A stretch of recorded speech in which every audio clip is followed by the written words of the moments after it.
तो पेपर दिया हुआ है intermediate board exam 2023, English class 12th का ये क्वेश्चन पेपर है। इसमें हम लोग देखेंगे कि इसमें टोटल कितने क्वेश्चंस आते हैं, ठीक है, कौन से क्वेश्चंस में हमें क्या आंसर लिखना होता है, ये सारी चीज़ें हम लोग देखेंगे, ठीक है। तो बिना देरी लगाए चलिए शुरू करते हैं। सबसे पहले देखें, इसमें टाइम दिया रहेगा 3 आवर्स 15 मिनट का, यानी 3 घंटे 15 मिनट का आपको टोटल समय दिया रहेगा। और मार्क्स इसमें 100 मार्क्स का रहेगा आपका, 100 नंबर का आपका पेपर रहेगा, क्वेश्चन पेपर रहेगा। तो इसमें सबसे पहले इंस्ट्रक्शन दिए रहेंगे, दिया है note, first 15 minutes are allotted for the candidates to read the question paper, यानी प्रथम 15 मिनट जो हैं वो क्वेश्चन पेपर पढ़ने के लिए अभ्यर्थी को दिए जाते हैं। तो सबसे पहले आपको 15 मिनट में पूरा का पूरा क्वेश्चन पेपर है उसको पढ़ लेना है, उसको अच्छे से समझ लेना है कि कौन से क्वेश्चंस में क्या पूछा गया है, ठीक है। और आप ये भी देख लें कि आपको जो क्वेश्चन पेपर मिला है उसमें कहीं पे प्रिंटिंग जो है वो मिस तो नहीं है, कहीं पे ब्लैंक तो नहीं छूटा हुआ है, या कोई पेज गायब तो नहीं है। ये सारी चीज़ें आप देखने के लिए 15 मिनट का समय मिलता है, तो इसमें सारी विशेष चीज़ें आप देख लें, ठीक है। इसके बाद सेक्शन ए जो इसका आता है, सेक्शन ए पहला जो रहेगा, सेक्शन ए रहेगा और रीडिंग का रहेगा।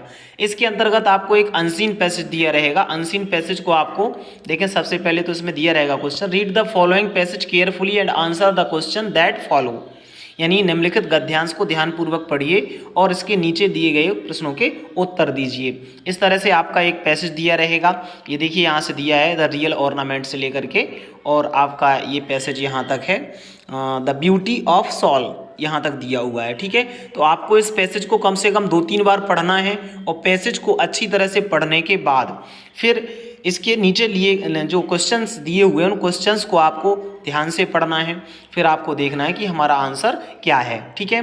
तो पहला क्वेश्चन जो इसमें दिया रहेगा, पहला क्वेश्चन जो दिया रहेगा आपका, इस क्वेश्चन का आंसर आपको इसी पैसेज में मिल जाएगा, ठीक है। तो वो आंसर आपको लिखना पड़ेगा। दूसरा क्वेश्चन रहेगा, इसका भी आंसर इसी में से आपको देख के लिखना है, इसी में आपको मीनिंग्स ज़्यादातर मिल जाएंगी और अपनी भाषा में आंसर लिखना है। इसी तरह से तीसरा और चौथा क्वेश्चन भी इसी में से आपको देख के लिखना है, ठीक है। और ध्यान रखना है क्वेश्चन का आंसर लिखते समय कि ज्यों का त्यों इसी में से टीप के नहीं लिखना है, ज्यों का त्यों इसी में से नहीं लिखना है, आपको अपने भाषा में उसका आंसर देना है। इसकी जो ई रहेंगे, ई में 3 पार्ट रहेंगे। तो पहला जो रहेगा, पहला क्वेश्चन, पहले में जैसे दिया हुआ है which word in the passage means spotless, यानी यहाँ पे एक शब्द दिया रहेगा, उस शब्द का सिनोनिम्स इस पैसेज में दिया रहेगा, तो उस पैसेज में से आपको सिनोनिम्स देख करके लिखना पड़ेगा। दूसरा इसका क्वेश्चन रहेगा which word in the passage is opposite of the insignificance, यानी अपोजिट वर्ड दिया रहेगा, इसमें एक अपोजिट वर्ड दिया रहेगा, इसी पैसेज में आपको मिल जाएगा। यहाँ पे शब्द जो लिखा रहेगा इसका अपोजिट वर्ड इसी में मिल जाएगा, वो आपको लिखना है। इसके बाद ये फ्रेजल वर्ड दी रहेगी, ये गेटिंग रिड ऑफ दिया है, what does the phrase getting rid of mean in the passage, यानी इस तरह का एक फ्रेजल वर्ब आपको दी रहेगी, उसका पैसेज से मतलब होगा कि पैसेज में इसका क्या अर्थ लिया गया है, ठीक है। तो वो आपको लिखना पड़ेगा। तो इस तरह से इसके जो क्वेश्चंस आएंगे, 5 क्वेश्चन रहेंगे। तो पहले वाले जो 4 क्वेश्चन हैं, 4 क्वेश्चन 3-3 नंबर के रहेंगे, और 5वां क्वेश्चन है उसमें 3 पूछेगा, तो 3 जो रहेंगे 1-1 नंबर के तीनों क्वेश्चन रहेंगे। तो टोटल कुल मिलाकर के 15 नंबर का ये पहला आपको क्वेश्चन आना है, ठीक है। तो इसको बहुत ही ध्यान से सॉल्व करना है, क्योंकि 15 मार्क्स जो हैं 15 मार्क्स इसके आपको अच्छी तरह से अगर करेंगे तो सिक्योर कर सकते हैं। चलिए आगे चलते हैं। आगे सेक्शन बी है, सेक्शन बी राइटिंग का है। इसमें आपको 2 क्वेश्चन दिए रहेंगे। पहला रहेगा इसमें पेपर का दूसरा क्वेश्चन रहेगा आर्टिकल का, right an article on any one of the following topics in about 100 to 150 words, यानी इस तरह से 3 जो दिए रहेंगे, 3 टॉपिक दिए रहेंगे, इनमें से किसी एक पर आपको 100 से 150 शब्दों का एक आर्टिकल लिखना पड़ेगा।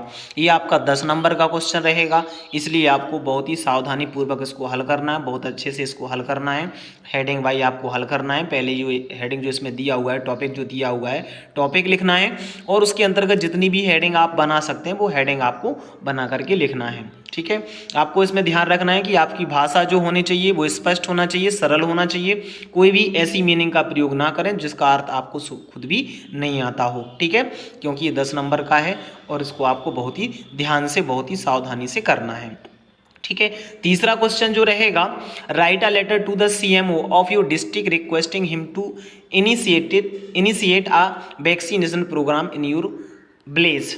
यानी CMO इस तरह का एक लेटर आएगा, या CMO को किसी को भी आ सकता है, DM को भी आ सकता है, ठीक है, SP को लिखने के लिए भी आ सकता है, किसी को भी आ सकता है, ठीक है। तो आपको इस तरह का एक लेटर और एक एप्लीकेशन, या दोनों में से कोई भी लेटर ही रहेंगे, और में जो दिया है इस तरह का भी और में भी लेटर ही पूछ सकता है, या फिर एप्लीकेशन पूछ सकता है, ठीक है। तो आपको इसको भी ध्यान से करना है। सबसे पहले तो ये समझना है कि क्या पूछ रहा है, लेटर में किसके लिए पूछ रहा है, किसके लिखने के लिए, और उसमें क्या उसका सब्जेक्ट है, ये दोनों चीज़ें विशेष ध्यान रखनी है। इसके बाद लिखना शुरू करना है। और जो भी फॉर्मेट होता है, जो ऑफिशियल लेटर का होता है, इसके बाद बिजनेस लेटर का जो होता है, उनका सभी का ध्यान रखना है कि कौन सा लेटर है और उसका क्या फॉर्मेट है, उसी फॉर्मेट में आपको लिखना है, ठीक है। तो तीसरा क्वेश्चन ये हो जाएगा। इसके बाद चौथा क्वेश्चन जो आता है सेक्शन C में होता है चौथा क्वेश्चन, और ये ग्रामर होती है इसमें। पहला जो इसमें दिया रहेगा, पहले तो इंस्ट्रक्शन दिया है, choose the correct option to answer the following questions. यानी निम्नलिखित जो क्वेश्चंस दिए हुए हैं, प्रश्न दिए हुए हैं, इनके विकल्प जो दिए हुए हैं, उन विकल्पों में से सही विकल्प को आपको चुनना है। जैसे कि पहला जो दिया है होगा है, undue favour to place one's relatives in electives post in is called, यानी दिया हुआ है। इस तरह का एक क्वेश्चन दिया रहेगा, इसमें क्या करना पड़ेगा, एक सेंटेंस दिया हुआ है, सेंटेंस का आपको वन वर्ड लिखना है, यानी ये वन वर्ड सब्स्टिट्यूशन से आता है, वाक्यांश के लिए एक शब्द से आता है। तो विकल्प में आपको जो भी विकल्प सही रहेगा उसको आपको इसके सामने लिख देना है। इसके बाद बी रहेगा, ये फ्रेजल वर्ब रहेगी।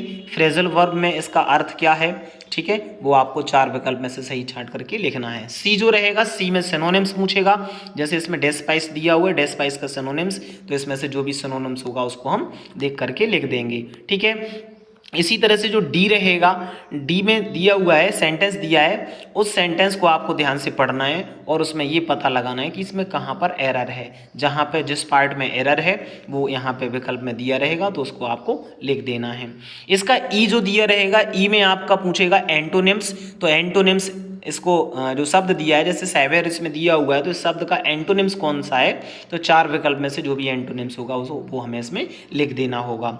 इसी तरह से पांचवा क्वेश्चन आगे दिया हुआ है इसी में, ये भी ग्रामर का ही है।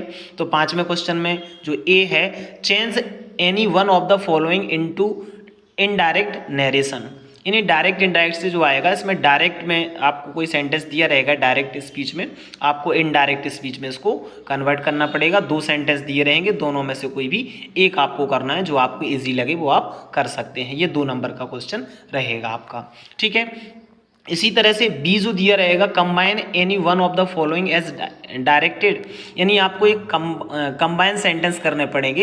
यानी जो हम लोगों ने पढ़ा है, कंपाउंड सेंटेंस है, कॉम्प्लेक्स सेंटेंस है, ठीक है, सिंपल सेंटेंस, उनको कंबाइन करने के लिए दिया रहेगा, तो हमें कंबाइन करना पड़ेगा, ठीक है। तो इसमें 2 दिए रहेंगे, आपको दोनों में से कोई भी एक को सॉल्व करना है, ठीक है। जैसे पहले में उसने पूछा है कंपाउंड सेंटेंस करना है इसमें, और दूसरे में पूछा है कॉम्प्लेक्स, तो जो भी आपको ईजी लगे दोनों में से कोई आप एक कर सकते हैं। ये भी आपका 2 नंबर का क्वेश्चन रहेगा।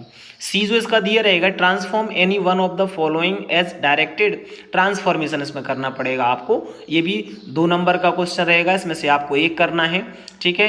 पहला जैसे दिया है, इसमें कंपैरेटिव डिग्रियां बदलना है, और दूसरा दिया हुआ है ऐसे पैसिव वॉइस में बदलना है। तो दोनों में से कोई एक आपको हल करना पड़ेगा, और ये भी 2 नंबर का क्वेश्चन आपका रहेगा। इसके बाद डी दिया हुआ है, correct any one of the following sentence. 2 sentence आपको दिए रहेंगे, इनमें से किसी एक सेंटेंस को आपको कहीं पर ये एरर होगा, तो एरर आपको वो करेक्ट करनी है, उसमें करेक्शन करना है। तो इनमें से 2 में से आपको करना है कोई एक, और ये आपका 2 नंबर का क्वेश्चन रहेगा। इसी तरह से इसका ई दिया रहेगा, ई में आपका होमोफोन्स दिया रहेगा, और होमोफोन्स में 2 शब्द दिए रहेंगे, दोनों में से कोई एक जो क्वेश्चन है, एक क्वेश्चन को आपको हल करना है, ठीक है। यानी समान ध्वनि वाले शब्द होते हैं, इनका स्पेलिंग अलग होती है और अर्थ भी अलग होता है, ठीक है, लेकिन इनकी ध्वनि जो होती है, उच्चारण जो होता है वो सेम होता है, ठीक है। तो आपको इसको पढ़ना है, समझना है, और फिर इसको अर्थ सहित इसका सेंटेंस एक बनाना है, वाक्य प्रयोग भी करना है, ठीक है। तो इस तरह से 5वां क्वेश्चन पूरा हो जाएगा। ये क्वेश्चन जो ई है, ये भी 2 नंबर का ही रहेगा। इसके बाद छठवां क्वेश्चन जो आएगा इसका आपको ट्रांसलेशन करना होगा। Translate the following into English, यानी हिंदी में दिया रहेगा और अंग्रेजी में आपको इसका ट्रांसलेशन करना होगा। ठीक है, तो सबसे पहले इसको ध्यान से पढ़ना है और पढ़ने के बाद फिर इसका आंसर आपको करना है, यानी ट्रांसलेशन आपको करना है। आप ध्यान रखें कि जो भी मीनिंग आपको एक्चुअल नहीं आए तो आप उससे मिलती जुलती मीनिंग ही लगा सकते हैं। ठीक है, लेकिन आपको कोशिश करना है कि जो मीनिंग इसमें दी हुई है वही मीनिंग का आप यूज करें। ठीक है, इसके बाद सातवां क्वेश्चन जो आएगा ये लिटरेचर का रहेगा सेक्शन डी में। सातवें का पहला जैसे सातवां क्वेश्चन दिया रहेगा, सातवें में answer the following question in about 40 words each, यानी इनमें आपको 2 क्वेश्चन दिए रहेंगे, 2 में भी अथवा करके दो और दिए रहेंगे, टोटल 4 क्वेश्चन रहेंगे, उनमें से आपको 2 सॉल्व करना है। ये आपके शॉर्ट आंसर टाइप क्वेश्चन रहेंगे जो कि आपकी बुक से ही दिए रहेंगे। ठीक है, जैसे पहला ए जो रहेगा इसमें भी 2 क्वेश्चन दिए हैं, देखें पहला who was Mukesh and what was his ambition, और में दिया है how deep was the pool what was there inside the water. ठीक है, तो इस तरह से 2 क्वेश्चन दिए रहेंगे, दोनों में से पहले जो दोनों दिए हैं और में, तो उनको भी हमें इनमें से एक को हल करना है, ये 4 नंबर का रहेगा, और बी जो दिया हुआ है इनमें भी 2 क्वेश्चन दिए, इनमें से भी एक को सॉल्व करना है, तो ये भी 4 नंबर का आपका रहेगा। ठीक है, 8वां क्वेश्चन जो है, 8वां क्वेश्चन आपका रहेगा लॉन्ग आंसर टाइप क्वेश्चन। ठीक है, ये भी आपका प्रोच का ही दिया रहेगा, ये 7वें क्वेश्चन में 8वें क्वेश्चन में दोनों में प्रोच के ही हैं, तो प्रोच का दिया रहेगा। प्रोच में आपका ये लॉन्ग आंसर टाइप क्वेश्चन पूछेगा 7 नंबर का, इसको आपको 80 वर्ड्स जो है 80 वर्ड्स में इसका आंसर देना है। ठीक है, तो 2 क्वेश्चन दिए रहेंगे, दोनों क्वेश्चन को आपको पढ़ना है और जिस क्वेश्चन का आंसर आप बहुत अच्छी तरह से लिख सकते हैं उसका आंसर आपको 80 शब्दों में लगभग लिखना है। 9वां क्वेश्चन जो दिया रहेगा, 9वां क्वेश्चन रहेगा पोएट्री से, read the following extract carefully and answer the question that follow, यानी जो पोएट्री में कुछ लाइनें इसमें दी होंगी, एक पोएट्री की कुछ पंक्तियां इसमें दी होंगी, उसको आपको ध्यान से पढ़ना है और इसके नीचे 2 क्वेश्चन दिए रहेंगे, 3-3 नंबर के रहेंगे, जो कि उन दोनों क्वेश्चन को आपको हल करना है। इसमें 2 या 3 क्वेश्चन भी हो सकते हैं, सॉरी इसमें 3 क्वेश्चन दिए हुए हैं, 3 क्वेश्चन 2-2 नंबर के रहेंगे। ठीक है, जैसे पहला है who are far from gusty waves, इसका आंसर आपको इसी में मिल जाएगा। दूसरा क्वेश्चन है, इसका भी इसी में आंसर मिल जाएगा। तीसरे में रहेगा, इसमें आपको figure of speech point out करनी पड़ेगी कि कौन सी फिगर ऑफ स्पीच है। ठीक है, फिगर ऑफ स्पीच हमने बताया था, फिगर ऑफ स्पीच यानी अलंकार होता है, तो फिगर ऑफ स्पीच जो है वो आपको इसमें से छांटनी है, जो लाइन यहाँ पे दी रहेगी। ठीक है, तो ये टोटल 6 नंबर का क्वेश्चन रहेगा, यानी 2-2 नंबर के तीनों क्वेश्चन रहेंगे। इसके बाद 10वां क्वेश्चन जो है, ठीक है, 10वें क्वेश्चन में क्या रहेगा, सेंट्रल आइडिया इसमें दिया रहेगा, सेंट्रल आइडिया आपको करना होगा, ये 10वें क्वेश्चन में आपका सेंट्रल आइडिया दिया रहेगा। ठीक है, जो कि 4 नंबर का आपका सेंट्रल आइडिया रहेगा। ठीक है, तो 3 इसमें दिए रहेंगे, तीनों में से जो भी आपको इजी लगे वो आप सेंट्रल आइडिया लिख सकते हैं। ठीक है, तो सेंट्रल आइडिया होने के बाद इसके बाद 11वां क्वेश्चन जो आपका रहेगा, 11वें क्वेश्चन में आपके ये जो रहेंगे स्टोरी से रहेंगे और इसमें से 4 क्वेश्चन दिए रहेंगे 11वें क्वेश्चन में। 4 क्वेश्चन में से आपको 2 का आंसर लिखना होगा और लगभग 40 शब्दों में लिखना पड़ेगा और दोनों क्वेश्चन ये आपके 4-4 नंबर के रहेंगे। ए जो दिया रहेगा, ए में अथवा में भी दिया रहेगा, तो दोनों में से कोई एक करना पड़ेगा, अथवा वाला और पहला जो ए है उनमें दोनों में से एक करना होगा। इसी तरह से बी में से भी दोनों में से एक करना होगा। ठीक है, तो ये 4-4 नंबर के दोनों रहेंगे, टोटल 8 नंबर का ये क्वेश्चन रहेगा। ठीक है, इसके बाद अगला क्वेश्चन जो है 12वां क्वेश्चन, 12वें क्वेश्चन में लॉन्ग आंसर टाइप क्वेश्चन रहेगा, ये भी आपका स्टोरी से रहेगा और इस क्वेश्चन का आंसर आपको 80 शब्दों में लगभग लिखना होगा। ये क्वेश्चन जो रहेगा आपका 7 नंबर का क्वेश्चन रहेगा। ठीक है, तो इस तरह से पूरा पेपर आपको सॉल्व करना है और पेपर में ध्यान रखना है कि आपकी जो राइटिंग है वो अच्छी होना चाहिए और इसके साथ साथ कहीं पर भी आपको कटिंग नहीं करनी है। ठीक है, और कहीं पर भी आपको इस तरह से सेंटेंस नहीं लिखना है जो आप खुद ही उसका अर्थ ना लगा पाएँ, खुद ही आपको समझ में ना आए। ठीक है, तो स्पष्ट लिखें और आप लोग इसी तरह से तैयारी करें तो निश्चित रूप से आप 100 में 100 मार्क्स ला सकते हैं। ठीक है, आप सभी के लिए हमारा वीडियो देखने के लिए बहुत बहुत धन्यवाद।